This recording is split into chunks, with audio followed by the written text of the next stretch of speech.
또 우리의 바다가 나오네요. 아, 이제 알겠다. 네. 네. 우리 군에서 가장 믿음직한 네. 부대 중에 하나죠. 네, 그렇습니다.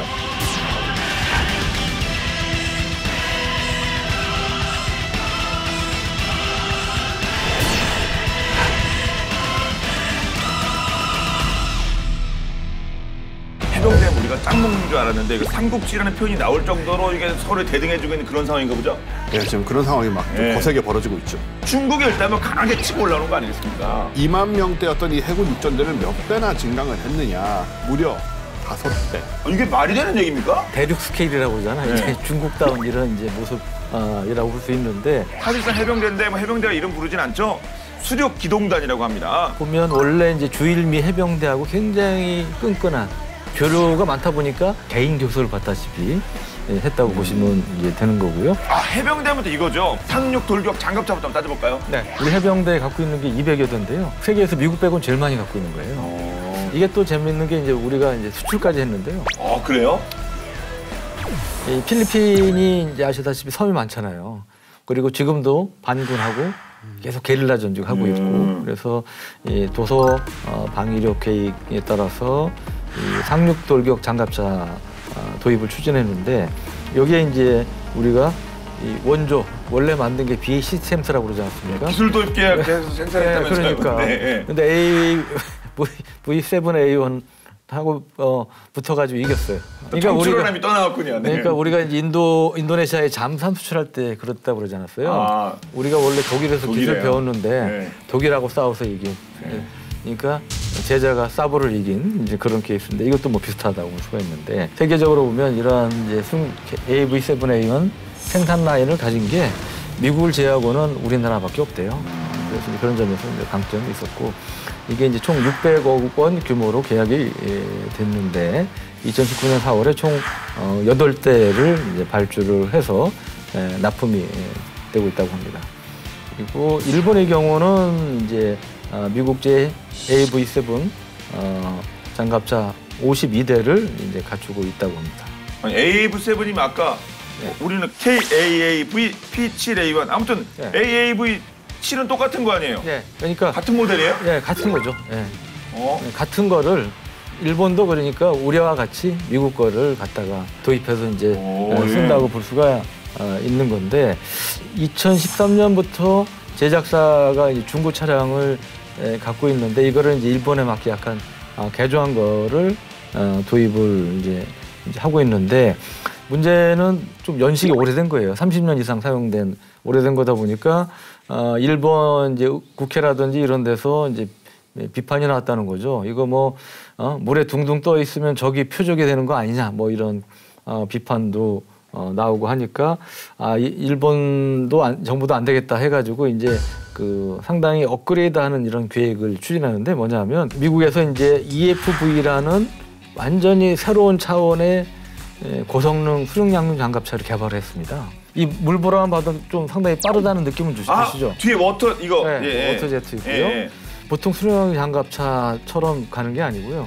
거의 모터보트가 달리듯이 가요. 네, 속도가 엄청나게 빠릅니다. 그러다 보니까 수상 속도가 최대 시속이 46km 정도가 돼요. 아까 AAV는 뭐 13이라고 했으니까 3배, 그러니까 3배 이상이 빠른 거죠. 네, 무슨 보트가 달리듯이 엄청나게 빠른 속도로 달리는데, 이게 미국에서 개발하다가 예산 문제, 뭐 기타 뭐 군의 성능 요구 충족 문제 이런 거 등으로 해서 취소가 됐는데, 일본이 그럼 우리가 이거 좀 손봐가지고 업그레이드해서 써야 되겠다 해서 그 미쓰비시가 EFV를 개발하던 미국 제너럴 다이내믹스하고 공동 연구를 해서 그 성능 개량형을 이제 개발하기로 했고, 이게 이제 2020년대 중반 이후에를 목표로 이제 만든다고 그럽니다.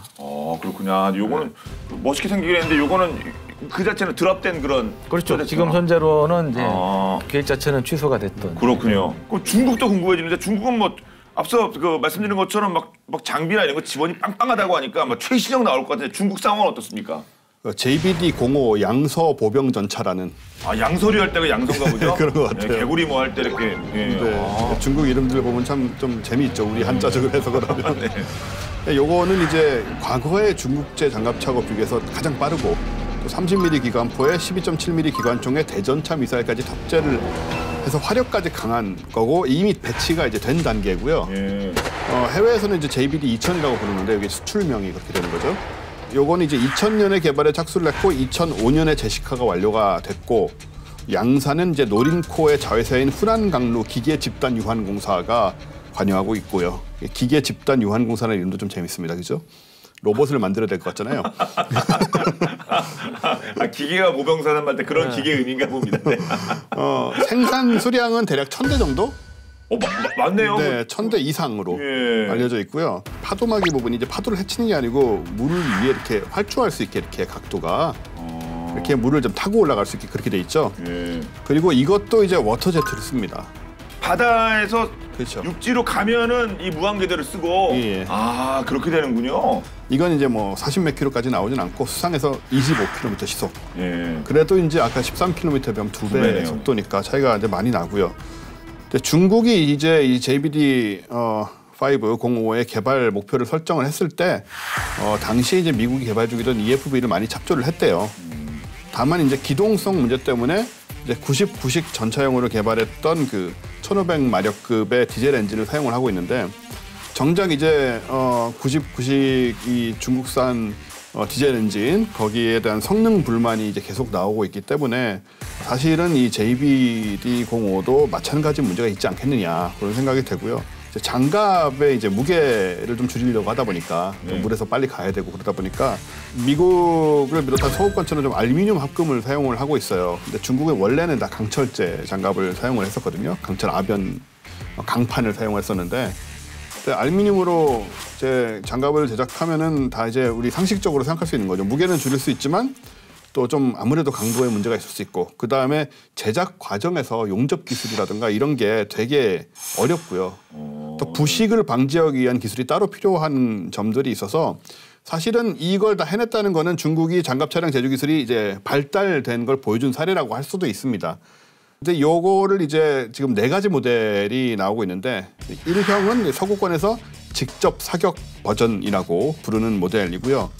요거는 이제 포가 화력이 아주 강한 이거는 그냥 탱크 같네요. 예. 화력이 경전차 같네요. 예. 그렇죠. 화력이 강력한 이제 105mm 저만동포에다가 사격 통제 시스템도 개량이 돼가지고 굉장히 위협적입니다, 사실. 경전차로 볼 수 있고 ZTD-05라는 별도의 제식명으로 구분해서 이제 부르고 있고요. 이제 2형이 기본 버전인 보병 전투차고요. 이 2형은 30mm 기관포 탑재하고 그래서 1형하고 겉모습만 봐도 저 포가 없으니까 확 구별이 되는 형태죠. 그렇군요. 근데 뭐 일본은 뭐 개량도 하고 아니면 새로 뭐 연구 개발도 하고 중국은 딱 보니까 뭐 2000년대 이후 얘기 나오고 연식 보면은 또 우리 해병대분들이 쓰는 장비가 좀 제일 좀 떨어지는 거 그런 거 아닙니까? 그렇죠. 예. 그래서 그래서가 중요하죠. 그래서 우리도 가만히 있지 않고. 예, 그래야죠, 그렇죠. 그렇죠. 전장 환경 변화, 이런 이제 주변국의 위협 이런 것 등도 감안해서 우리 상륙돌격 장갑차도 업그레이드가 되는데요. 군용 통신 위성인 아나시스 2를 이제 발사하지 않았습니까? 그래서 여기에 이제 지휘함하고 상륙 지휘함하고 KAV를 연결하는 위성 통신 체계를 이제 구축할 예정이고요. 이런 이제 위성 통신 체계에는 당연히 적 전파 방해 등도 회피할 수 있는 이제 그런 능력을 이제 갖출 예정이고 수상 속도가 아까 시속 13km라고 그랬잖아요. 근데 이제 13km보다 좀 빨라진 한 20km 정도까지 증대시킬 예정입니다. 그 외에 이제 화력은 뭐 말씀드린 고속유탄 기관포 이것도 마찬가지 장착을 하게 되고 그래서 이걸 이제 신형 상륙 돌격 장갑차 2 사업이라고 표현하는데 이게 이제 2028년까지 개발을 완료해서 전력화할 계획입니다. 네, 계획대로 차질없이 진행됐으면 좋겠습니다. 근데 상륙 작전 핵심이면 아까 그 뭐 장갑차가 무슨 작전 지역까지 무슨 뭐 바로 갈 수 있는 것도 아니고 이동 수단이 부대 자체 이동 수단이 중요하지 않겠습니까? 중국부터 한번 이동 수단 소개해 주시겠어요? 작년 말부터 그 초미 관심사가 되는 것 중에 하나가 중국의 대만 침공 가능성이잖아요. 그렇죠. 네. 뭐 2027년까지 뭐 무력 통일할 거다 뭐 이런 얘기까지 나오고 있는데 물론 실현 가능성은 낮다고 보지만 그렇지만 근데 중국이 보면 이제 그런 이제 대만의 상륙 작전 가능성들이 계속 거론되고 있지만 실제로 10여 년 전까지만 해도 중국의 그 상륙 함정 능력은 보잘것없었어요. 능력이란 게 옛날 우리 2차 대전 때 그 다큐멘터리나 영화 보시면 아시죠? 배를 딱 모래사장에 대가지고 네. 거기 앞에 입구에 문 연 다음에 옆으로 열거나 위로 들어 올리고 거기서 뭐 장갑 차량이라든지 병력이 상륙하는 이런 형태잖아요. 이제 그런 낙후된 이제 그런 개념을 이제 유지하고 있었는데 아까 이제 원세 말씀하셨지만 병력을 그렇게 확 늘리려다 보니까 장비도 마찬가지 단시일 내에 다양한 신형 장비들을 속속 대륙 스케일로 지금 이제 뽑아내고 있는 이제 그런 뽑아내고 찍어내고 있겠죠. 그런 상황인데 미국의 해병대가 단연 넘사벽 최고라고 그랬잖아요. 냉전 시절에 구소련도 미국의 상륙 작전 능력은 따라갈 수가 없었고요. 도저히 상륙함 당연히 떨어졌고. 근데 중국이 요즘 미국 상륙 함정 그 스타일로 합니다. 그러니까 미국의 상륙함은 거의 중형 항모에 가까운 4만 톤급 마스크급이라고 불리는 아메리카급이라고 불리는 이런 강습 상륙함부터 해가지고 층층이 돼 있어요. 뭐 2만 톤급, 1만 몇천 톤급에서 뭐 도크형 상륙함, 전차 상륙함 뭐 다양하게 돼 있는데 그거 미국 스케일로 하고 있어요. 중국이 그거를. 예. 그래서 뭐 거의 중형 항모 비슷한 이런 대형 상륙함도 만들고 있고 도크형 상륙함, 뭐 헬기 탑재 아까 말씀드린 게 이제 LHD라고 불리는 건데 거기 심지어 움직이는 항구라고 불리는 MLP 기동 상륙 플랫폼이란 것도 비슷한 것도 만들고요.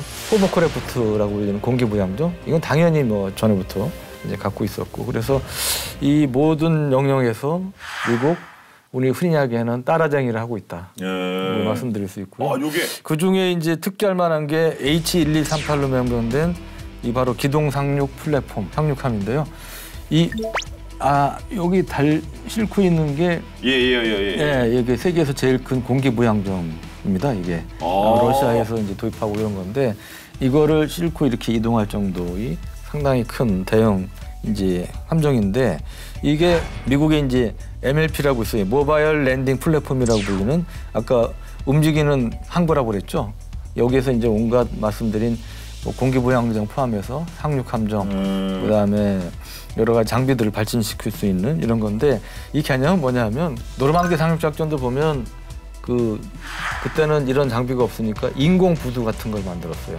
그러니까 콘크리트로 해가지고 몇 개를 끌고 와서 조립식으로 붙여가지고 이제 현장에서 즉석 임시 부두를 만드는 형태로 이제 상륙작전을 지원했는데 이거는 이제 그럴 필요 없이 아예 이제 상구가 없는 곳에서 대대적인 물자를 양육을 시키기 위한 이제 그러한 이제 특수한 이제 함정인데 이게 그 대형 수송선하고 이 MLP를 연결을 하면 수송선에 실려 있는 장비나 물자가 MLP로 갑니다. 그러면 MLP에서 이 공기부양정에 물자를 옮겨 실어요. 그러면 이 공기부양정이 물자를 싣고 적진에 상륙하는 그런 개념이죠. 그러니까 쉽게 이야기하면 MLP는 이러한 공기부양정을 비롯한 상륙함정 발진 수상기지인 거죠. 그렇게 이해를 하시면 되고요. 그래서 이동식 플랫폼에 실려 있는 이 공기부양정이 세계에서 제일 큰 이제 러시아제 주브루급 공기부양정인데요. 이게 상당히 큰 겁니다. 큰 건데 이게 작아 보일 정도로 이 함정이 이제 크다는 걸 보여주는 건데 이 주브루급을 중국이 이제 자체 생산한 이제 그런 것도 있고요. 중국이 이제 미국의 이제 LCAC하고 비슷한 이러한 이제 공기부양 상륙정이에요. 726형 예마라고 불리는데 이거를 대량으로 또 건조하고 있는 이제 상황입니다. 또 중국이 계속 아까 말씀드린 미국의 그 대형 상륙함 비슷한 중형 항모급 이러한 그 4만 톤급 대형 상륙함도 이제 건조를 하고 있는데 순조롭게 진행된다면 2020년대 중반까지 4척의 강습 상륙함 그리고 6척의 도크형 상륙함 그리고 다수의 아까 말씀드린 기동 상륙 플랫폼 그리고 30여 척의 전차 상륙함 LST라고 그러죠. 이거를 이제 핵심 그 상륙 작전의 플랫폼으로 삼는 그야말로 대규모 미국 다음 가는 세계 넘버 2의 대규모 상륙 함대를 이제 보유할 수 있게 되는 거고요. 당연히 아시아 지역에서는 최강의 원탑이 되겠네요. 예, 원탑입니다. 전력을 보유하게 되는 거죠. 그 공기부양종이 전 커봤자라고 생각했는데 이게 지금 여기 중국 국기 붙어 있는 거 보니까 중국 거일 텐데 사람이 오만한데 와 진짜 와 이거 보면 진짜 엄청나겠습니다. 이렇게 10년 만에 이 중국의 해병대가 정말 환골탈태했네요. 게다가 공기부양종은 속도가 굉장히 빠르기 때문에 사실 상륙작전에 유리한 면이 많이 있죠. 아 그렇군요. 근데 이런 큰 규모로 그걸 운영할 수 있다. 그럼 일본 쪽은 어떤가요? 일본 해상자위대는 이제 헬기 항모로 분류되는 그 이즈모 2013년에 이즈모하고 이제 자매함인 카가 여기 2015년에 이렇게 진수가 됐고요. 2012년에 일본 방위성이 행정사업 리뷰에서 이제 22DDH 이즈모급 호위함은 헬리콥터 운용을 중시한 그룹의 핵심 전력으로서 도서 방위 사태, 대규모 재해 및 제외 일본인 수송 등의 새로운 위협과 다양한 사태에 실효적으로 대응을 하고 또 국제 긴급 원조 활동 등 국제 평화 협력 활동에 종사한다고 기술을 했습니다. 그래서 평화라든가 원조라든가 이런 얘기를 많이 좀 넣었죠. 근데 그럼 일본에서 그런 걸 말씀 듣고 보니까 네. 그러네요. 도서 방위 이런 것도 나오지만 뒤에 이제 그런 얘기가 많이 들어가 있고. 그러게 이거 뭐 그 군사 무기 같은 느낌이 안 듭니다. 지금 얘기가요. 네. 요거는 이제 이즈모급 함정을 이용을 해서 일본이 우려하는 도서 방위 사태 발생 시 우리 뭔지 다 아는 그 핵심 전력으로서 활용하겠다는 결국 그 뜻이고요. 실제로 이제 수륙기동단 창설 이후에 남중국해로 파견하는 이즈모의 수륙기동단 대원을 승선을 시켜서 작전 훈련을 이제 여러 차례 했습니다. 또 진수식 과정에서 공개된 이제 대민 지원 및 물자 수송 상황을 기준으로 볼 때 이즈모급은 육상 자위대 표준 3.5톤 트럭 50대 그리고 그 50대와 그 물자 그리고 UH-60J 세대 그리고 CH-47 세대 요건 다 이제 헬기죠. 그리고 450명의 추가 인력 및 개인 화물을 수용할 수 있다. 이런 규모고요. 그래서 이 조건을 보면 1개 대대급의 상륙군을 탑재해서 작전적으로 갈 수 있다. 이렇게 되는 겁니다. 그렇군요. 그럼 이제 우리나라는 저희가 본게임 40회인가에 독도함에 이어서 두 번째 대형 수송함 그 마라도함 얘기하면서 뭐 자세히 살펴봤습니다.만 그 마라도함 놓고 한조 이렇게 비교해 보면 어떻게 되겠습니까? 마침 지금 영상이 나오고 있습니다. 와, 오 시원하네 그냥. 시원하네 그냥. 오. 이제 이 갑판을 헬기로 채워야 되겠죠. 그렇죠. 꽉 차면. 그래서 지금 아주 시원한 영상이 나오고 있는데 마라도함은 이제 독도급 2번함이죠. 길이가 199m에 폭은 31m이고 축구장 2개를 합친 그런 이제 규모이고요. 최대 속도는 23노트 그리고 병력은 1000여 명을 태울 수가 있는데 여기에 이제 승조원은 이제 330여 명이고 완전 무장한 병력 해병대죠. 700명을 태울 수가 있습니다. 그러니까 1개대 플러스급을 이제 태울 수 있다고 볼 수가 있고 내부는 사실 2층 건물 몇 채가 들어갈 수 있을 정도 상당히 좀 넓은 이제 공간이 마련이 돼 있는데 여기에는 이제 상륙돌격 장갑차 6대 그리고 헬기 같은 10대를 이제 수용을 이제 할 수가 있고요. 그다음에 뒤에는 이제 웰드크라고 그래서 이렇게 물이 이제 드나들면서 장갑차라든지 그다음에 이제 공기부양정 뭐 이런 것들을 발질시킬 수 있는 이제 그러한 시설을 갖추고 있죠. 지금 영상에서 보신 뒷부분. 요게 이제 내려가면서 젖혀지면서 각종 수륙양용 장갑차라든지 국산 공기부양정인 솔개를 발전시킬 수 있는 이제 그런 역량을 갖고 있고요. 그리고 참고로 국산 공기부양정 이 솔개 LSF2라고 그러는데 이거는 기본적으로 전차 한 대 정도를 태우고 싣고 고속으로 갈 수 있는 그런 능력이 있습니다. 전차 한 대를 싣고요. 네. 솔개도 처음 들어보세요. 이거예요? 맞습니다. 예. 지금 이거는 이제 해안에 이제 상륙한 이제 그런 모습인데 이게 길이는 한 28m고요. 예, 전차 한 대와 병력 24명 또는 이제 병력 150명. 병력만 태우면 150명이니까 뭐 1개 중대 이 정도를 쓸 수 있는 거죠. 적지 않습니다. 태우고 최대 40노트, 그러니까 시속으로 따지면 무려 74km의 엄청 빠르군요. 고속으로 수송을 할 수가 있어요. 그리고 추가 연료 보급 없이 최대 185km까지 이제 항해를 할 수 있으니까 우리가 보통 이제 수평선을 40km로 보지 않습니까? 그러니까 수평선에서 훨씬 멀리 떨어진 데서 적진에 상륙할 수 있다는 이제 그런 얘기가 되는 거죠. 이제 독도함이라든지 마라도함 이런 데 이제 탑재를 해가지고 적 레이더 탐지권이라든지 지대함 미사일 사거리 외곽에서 이제 발진을 해서 상륙하는 이러한 장비고요. 2002년 9월에 한진중공업에서 기본 설계를 이제 수행을 해서 5년여에 걸쳐서 이제 건조를 했고요. 독도함 취역에 맞춰서 2007년에 두 척을 인도를 했습니다. 근데 이게 가격이 그렇게 싸지는 않아요. 한 척에 한 500억 원 정도 합니다. 495억 원으로 이제 알려져 있고. 그렇군요. 마라도함 취역에 따라 두 척이 이제 추가로 이제 건조가 됐는데 2단계로 건조된 건 뭐 좀 더 비싸죠. 인플레 등을 뭐 감안해서. 어느 정도 됩니까? 762억 원이라고 합니다.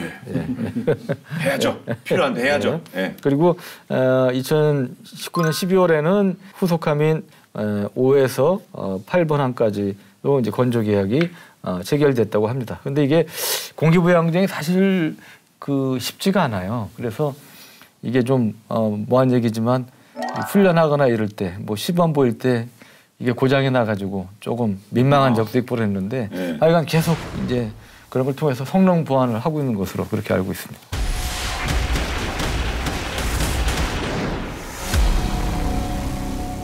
(2022년) 이민년 검은 호랑이 해 한중일 해병대 삼국지 열전으로 포문을 열고 있습니다. 지난주에서 2탄 함께 하도록 하겠는데요. 사실 한중일 해병대가 여러 가지 좀 다른 부분도 있잖아요. 뭐 군복도 다르고 다 다른데 핵심적인 게 이 헤어스타일, 또 우리 해병분들의 상징 아니겠습니까? 어떤 이유일지 본방대 아사에서 알아보도록 하겠습니다. 보시죠.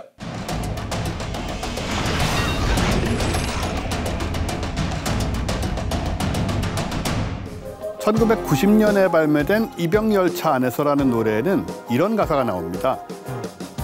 어색해진 짧은 머리를 보여주긴 싫었어. 때려야 뗄 수 없는 입대와 짧은 머리. 가사에서도 알 수 있듯이 오늘날 짧고 단정한 헤어스타일은 군인들의 상징 중 하나로 여겨지고 있는데요. 하지만 원래부터 군인들의 머리카락이 이렇게 짧았던 것은 아니라고 합니다.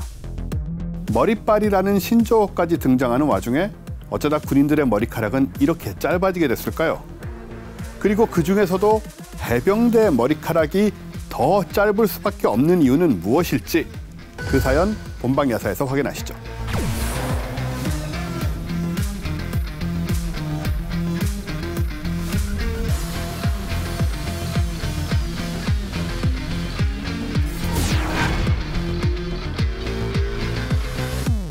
밤송이처럼 짧은 머리카락을 유지하는 현대 군인들과 달리 과거의 군인들은 길고 찰랑거리는 스타일을 고수했었는데요. 지금으로선 상상하기 어렵지만 긴 머리야말로 당시 군인들의 보편적인 차림 중 하나였습니다. 고대 그리스의 정치가로 꼽히는 리크루코스는 긴 머리야말로 미남을 더욱 잘생기게 만들고 추남도 더욱 위협적이게 보일 수 있다며 전투를 앞둔 스파르타 병사들에게 장발을 할 것을 강요하기도 했죠. 때문에 병사들은 거사를 치르기 전날 적군의 심장을 관통할 장비들을 재정비하는 대신 긴 머리를 가꾸는 데 시간을 써야만 했는데요. 지금 생각하면 다소 황당합니다만 군인들의 장발은 유럽권에선 아주 흔한 일이었습니다. 조금만 거슬러 올라가면 우리나라 역시 장발이 표준 규격으로 통하던 때가 있었는데요. 조선시대만 하더라도 신체 발부, 수지부모라 부모로부터 물려받은 몸을 소중히 여겨야 한다는 고사성어를 몸소 실천하기로 했었잖아요. 남녀노소 불문하고 머리카락을 자르는 행위가 효에 어긋난다고 여겨지던 시절을 생각하면 서양권의 장발 바람도 그 시대에는 자연스러운 문화였을 것입니다. 아무튼 18에서 19세기만 하더라도 영국군은 큐헤어라 불리는 스타일을 고집했었습니다. 길게 기른 머리를 뒤로 단정히 묶어야 하지만 그 과정이 만만치 않았다는데요. 올백으로 넘긴 후 맨 뒤에 묵직한 모래주머니를 매달아 모양을 잡아야 했는데 올백으로 넘기는 것부터 난관이었죠. 그 시절에 무스가 있던 것도 아니고 깔끔하게 정리한다는 게 보통 일이 아니었습니다. 잔머리를 없애기 위해 군인들이 무스의 대용으로 떠올린 잇 아이템은 양초와 비누였죠. 영국군은 양초와 비누를 섞어 무스처럼 사용했는데요. 게다가 모자 밖으로 튀어나오는 잔머리는 보이지 않도록 밀가루로 하얗게 만들어야 했습니다. 근데 이 집도 하루 이틀이죠. 머리 하나 묶는데도 1시간 이상을 허비해야 했는데 그렇다고 또 생략할 수도 없었던 것이 복장 검사가 거의 매일 시행됐기 때문이었습니다. 결국 군인들은 이러지도 저러지도 못하는 상황에 놓이고 말았고 이 과정을 반복하고 싶지 않은 몇몇 군인들은 급기야 머리 감기를 포기해야 했습니다. 한번 머리를 묶으면 노터치, 그 형태 그대로 몇 주씩 유지했던 거죠. 그런데 이게 문제였습니다. 장병들은 매일 반복되는 고된 훈련으로 땀범벅이 될 수밖에 없었는데요. 모름지기 땀을 흘렸으면 씻어야 하건만 이를 생략하니 땀에 절어버린 밀가루가 머리에서 발효되기 시작했던 거죠. 이로 인해 두피에는 염증이 생겨났고 설상가상으로 밤이면 밤마다 밀가루를 갉아먹으려는 쥐가 찾아왔습니다. 밀가루는 발효되죠. 불청객은 찾아오죠. 장병들은 온갖 질병에 노출될 수밖에 없었는데요. 상황은 프랑스군도 마찬가지였습니다. 당시 프랑스 기병들은 머리를 옆으로 따서 내리는 카드네트라는 번거로운 스타일을 유지해야 했는데 영국군과 비슷한 현상이 벌어졌던 거죠. 빗발치는 장병들의 호소에 결국 1820년대 이후 영국을 시작으로 세계 각국이 군대의 장발 규정을 철폐하기 시작했는데요. 장발 대신 이들이 택한 새로운 모토는 깔끔함이었습니다. 나폴레옹 전쟁 이후 단발은 세계의 표준으로 자리 잡게 되었고 대부분의 국가에서는 군인들에게 짧은 두발 상태를 유지할 것을 강조했습니다. 겨울이면 잘 마르지 않고 여름이면 땀에 절어버리는 사태를 막고자 실용성에 초점을 맞추기 시작했죠. 군인들의 짧은 머리는 엄정한 군기 그리고 절제된 마음가짐 외에도 실전에서 외모에 소요되는 시간을 대거 단축하기 위함도 컸는데요. 철모나 방독면 착용 시 빠르게 또 빈틈없이 밀착할 수 있었으니 장발보다는 단발이 더욱 유용했습니다. 그런데 이 중에서도 더욱 짧은 두발을 유지하는 대원들이 있었는데요. 바로 한국의 해병대원들이었죠. 양옆의 머리는 밀고 앞머리와 윗머리만 조금 남겨놓았으니 터프가이를 연상케 하는 이 상륙 돌격형 머리는 해병대원들의 트레이드마크가 되었습니다. 이 머리의 가장 큰 장점은 부상 시 빠른 처치가 가능하다는 점인데요. 전투 중 상처를 입게 되면 해당 부위의 머리털을 잘라내야 하는 번거로움이 있는데 이를 면할 수가 있고 또 촌각을 다투는 응급 상황에도 적합했던 것이죠. 게다가 작전지 특성상 머리에 진흙이 붙는 것도 최소화할 수 있었으니 그야말로 맞춤형 헤어. 반면 해병대와 달리 우리나라 해군은 규정상 앞머리를 약 7cm까지 기르도록 허용하고 있다는데요. 이는 물에 빠질 경우를 대비한 규정이라는데요. 앞머리를 잡아서 건지기 쉽게 하기 위해서라고 하니 군인들이 무턱대고 짧은 머리를 고수하는 건 아니란 말씀. 최근에는 패션의 완성은 얼굴이라는 말을 넘어 패션의 완성은 머리라고 불린다는데요. 믿거나 말거나 하지만 우리의 헤어스타일이 멋과 상당히 밀착되어 있는 것만은 틀림없어 보입니다. 그럼에도 불구하고 세계의 수많은 군인들이 멋보다는 작전에서의 능률을 중요시 여긴다는 게 감명 깊은데요. 얼핏 단순해 보이는 군인들의 엄격한 헤어스타일 속에는 나라를 향한 이들의 포부와 신념, 그리고 작전 성공을 향한 장병들의 의지가 녹아 있었습니다.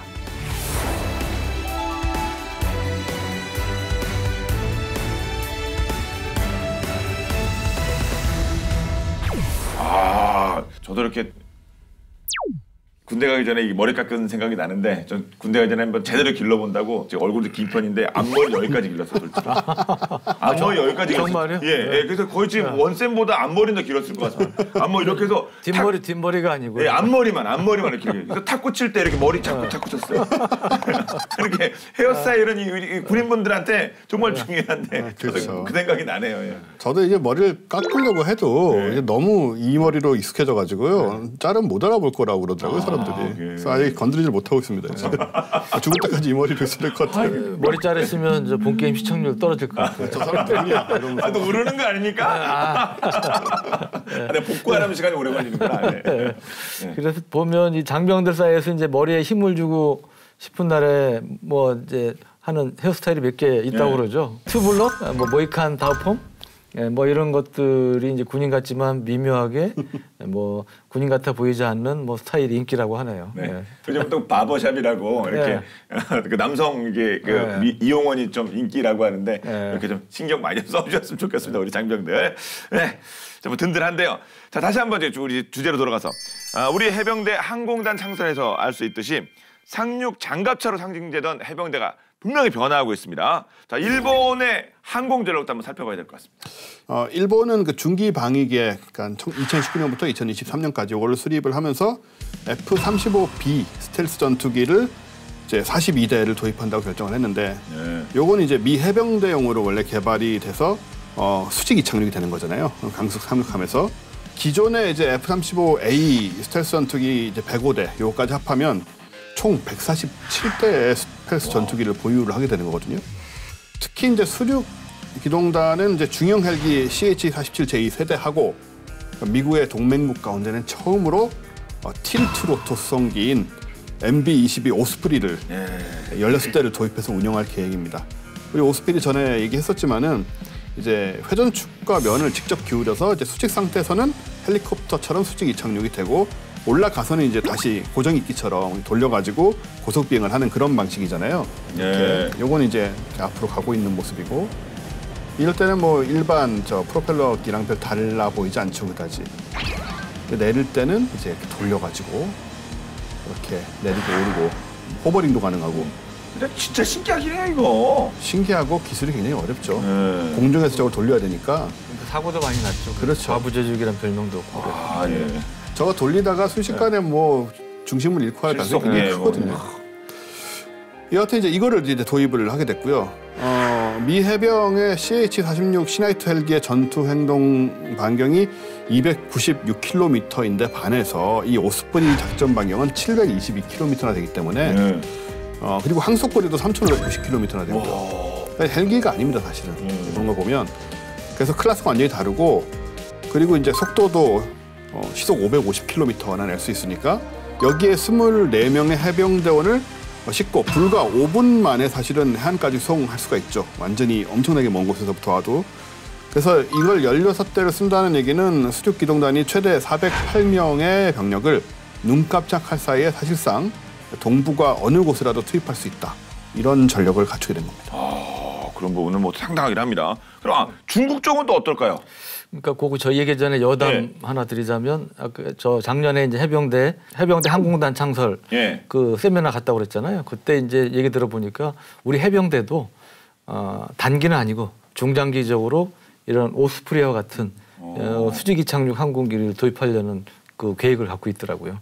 그래서 우리도 좀 희망을 갖고 하여튼 그런 노력을 하고 있다는 걸 좀 아셨으면 좋겠다 말씀을 올리면서, 중국 얘기를 하면 중국은 불과 10여 년 전까지만 해도 사실은 헬기를 사용한 뭐 입체적인 상주작전 이런 거는 꿈도 못 꿀 이제 그런 수준이었는데, 이제는 중국도 원정 능력이라든지 초수평선 입체적 상주작전을 위해서 이제 엄청난 투자를 하고 있죠. 그래서 예를 들면 071형 이게 이제 도크형 강수 상륙함인데, 여기 이어서 지금 한창 건조하고 있는 게 미국의 중국판 와스프급으로 불리는 이 중형 항목급 이 075형 상륙함에도 Z-10 공격용 헬기 해상형 탑재가 확정이 돼가지고 입체적인 상륙작전을 강화할 계획이라는데, 지금 사진에서 보이시는 이게 이제 Z-10 이제 공격용 헬기입니다. 그래서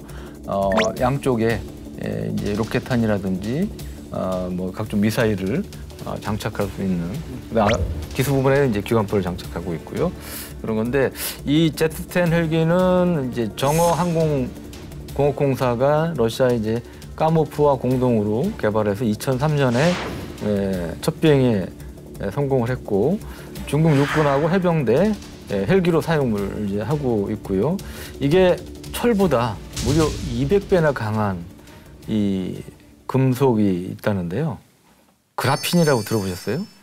이 그래핀. 그래파이트는 들어갔는데 이거 무슨 뭐 이렇게 골프채 만드는 그라핀 그런 게 200배요? 예, 그러니까 이게 철보다 200배가 강한 탄소 원자 재질로 만든 이제 그런 거라는데 또 방탄 효과도 크고요. 이런 장점 외에 이제 뭐 탑재 무장 능력도 좀 향상이 됐고, 그다음에 그 적 단거리 대공 미사일 그 피서 비협이 있을 때 단시간 내에 급상승할 수 있는 그런 기동성도 향상이 됐다고 합니다.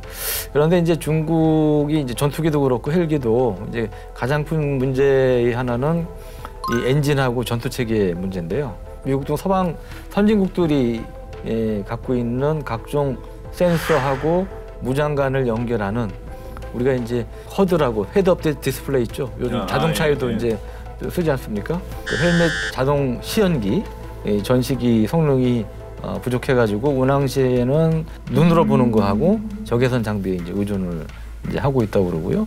공룡 헬기 엔진 출력이 사실 1200에서 한 1400kW가 요구가 되는데 여기에 못 미치는 한 700에서 1000kW 이제 수준이어서 이제 그런 이제 기존 전에 이제 구형에서 쓰던 WS8, 90 이런 헬기 엔진을 쓰고 있다고 합니다. 그래서 이제 공중 작전에 있어서 연합 공중 작전을 펼 때 제약이 이제 상당히 있는 것으로 이제 알려지고 있습니다. 그래서 이 중국이 작년 말에 이제 알려진 소식에 따르면 러시아로부터 까모프 KA-52K 알리게이터 공격 헬기 36대를 구매하는 계약을 체결했다는 소식도 보도가 됐었습니다. 예, 뭐 수입할 건 수입하고 도입할 건 도입하고 뭐 만들 건 만드는 것 같은데요. 미국 항공기 엔진 제조업체 UTC라는 회사가 있는데 이 회사가 중국의 공격용 헬기에 필요한 기술을 판매하는 의미로 거액의 벌금을 물었다는 기사가 있거든요. 근데 그게 이 Z10이라고 그러는데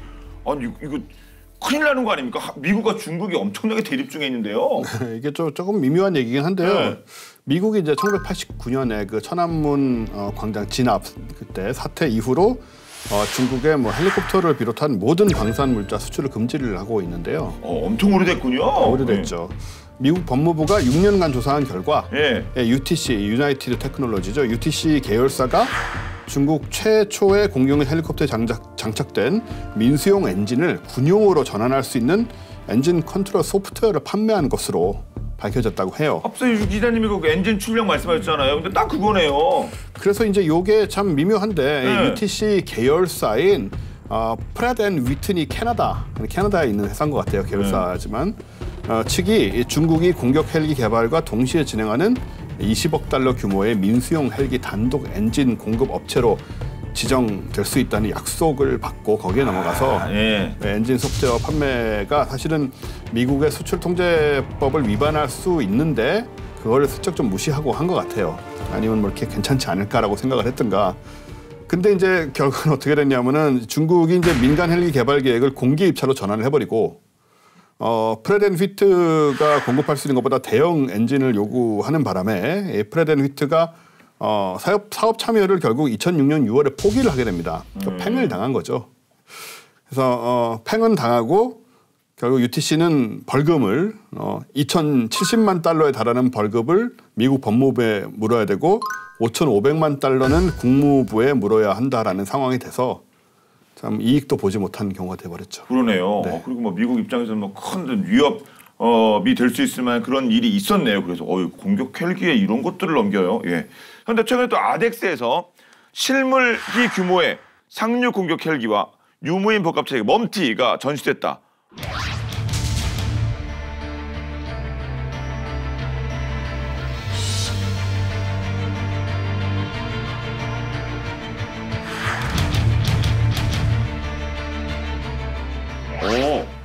그 공격 헬기에 멈티 뭐 이렇게 가는군요. 그렇죠.